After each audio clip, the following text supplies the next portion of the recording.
Welcome to Historical Studies. In this video, we delve deeper into the Somerton Man. Will the code and the briefcase lead us to the truth?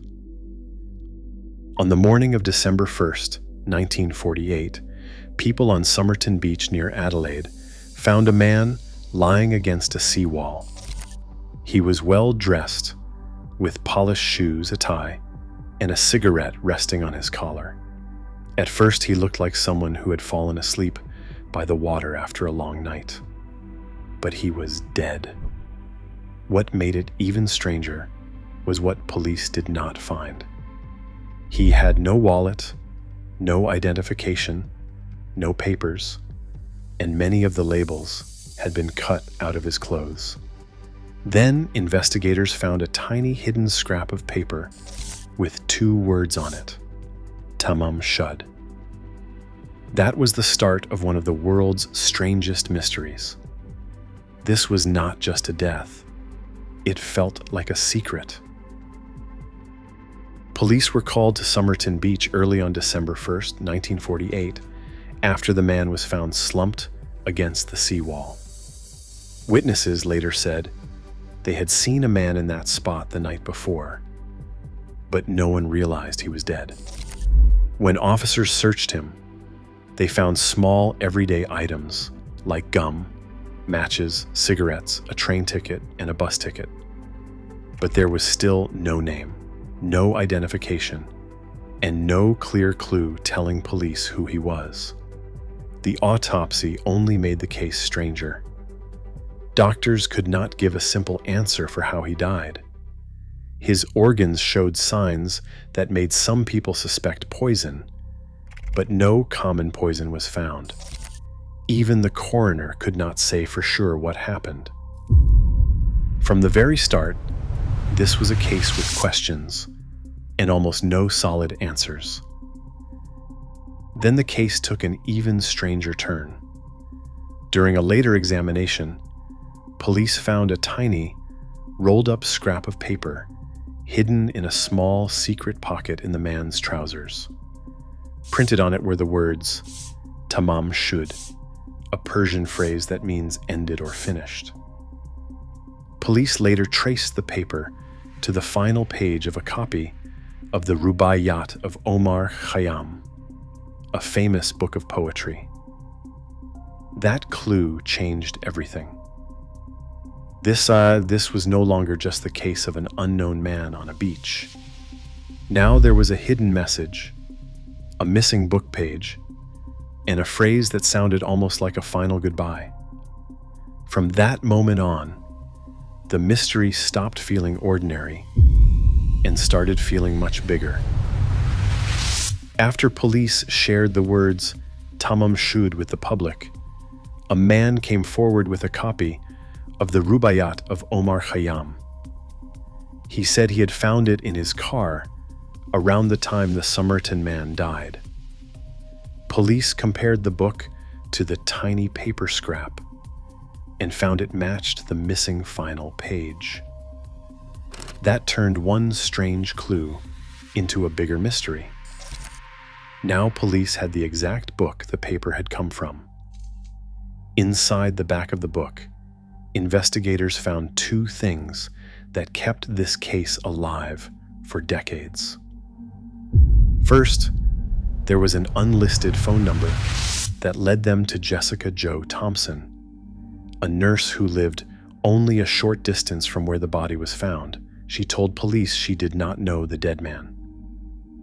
Second, there was a short line of handwritten letters that looked like a code. Many people tried to solve it, but no one ever proved what it meant. That is why this case started to feel less like a normal police file and more like a hidden puzzle. About 6 weeks after the body was found, railway workers discovered a brown suitcase in the Adelaide station cloakroom. Police believed it belonged to the Somerton man. Just like the clothes on his body, many of the labels had been removed, which made the case even more suspicious. Inside were everyday things: clothes, slippers, shaving items, tools, and a few altered objects, including a knife that had been cut down into a sharper tool. One detail mattered more than anything else. In the suitcase, police found a rare orange waxed thread. It matched thread used to repair a pocket in the dead man's trousers. That was one of the strongest links in the whole case. It suggested the suitcase really was his, even though police still could not put a name to the man who owned it. As police followed the clues, the case started to center on two people, Joe Thompson and Alf Boxall.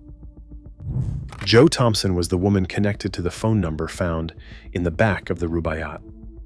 She lived not far from Somerton Beach, and when police showed her a plaster bust made from the dead man's face, reports say she seemed deeply shaken. She denied knowing him. Even so, many people believed she knew more than she said. That suspicion never really went away. Then there was Alf Boxall. He had been an army lieutenant, and at one point, police thought he might be the dead man because he had once given a copy of the Rubaiyat to a woman. But that theory collapsed when police found Boxall alive. He still had his own copy of the book. That only made the case stranger. One possible answer disappeared, and Joe stayed silent. Instead of getting clearer, the mystery became more personal, more emotional, and even harder to explain. It is easy to see why people started thinking about spies.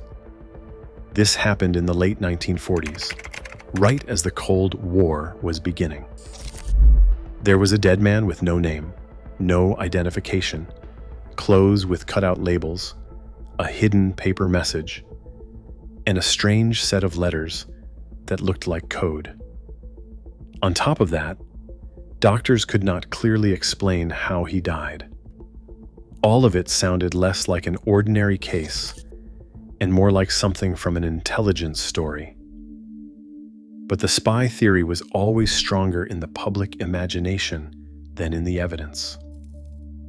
The truth is, there was never solid proof that the Somerton man was a secret agent. The case had the mood of espionage, but not the hard facts to prove it. For years, the Somerton man was known only as a mystery. Then modern science delivered a major breakthrough. In 2021, his body was exhumed so investigators could try to recover DNA. In 2022, University of Adelaide researcher Derek Abbott, working with genealogist Colleen Fitzpatrick, announced that the Somerton man was likely Carl Charles Webb, a Melbourne-born electrical engineer and instrument maker. That was a huge moment, because for more than 70 years, nobody had been able to put a confirmed name to the man on the beach. The DNA work did not magically solve everything, but it gave the mystery a real person at the center of it. Webb was no longer just a famous unknown face from an old police photo. He was tied to a family, a life, and a past. Even so, authorities did not treat the case as fully solved just because this likely identification had been announced. The DNA breakthrough likely answered the biggest basic question in the case: who the Somerton man was. But that did not solve the rest of the story. That means the hardest questions were still left open. We still do not know exactly how he died.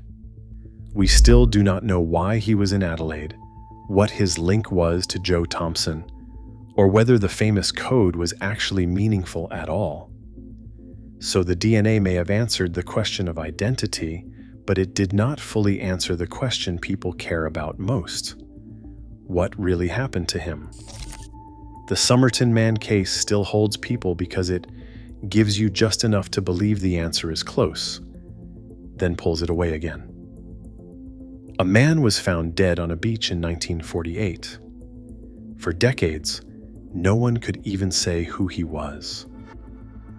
Then genetic genealogy pointed strongly to Carl, also known as Charles Webb. That is why the story still feels alive. The name may be closer than ever, but the biggest questions are still there. Why he was in Adelaide, what the code meant, and how he died.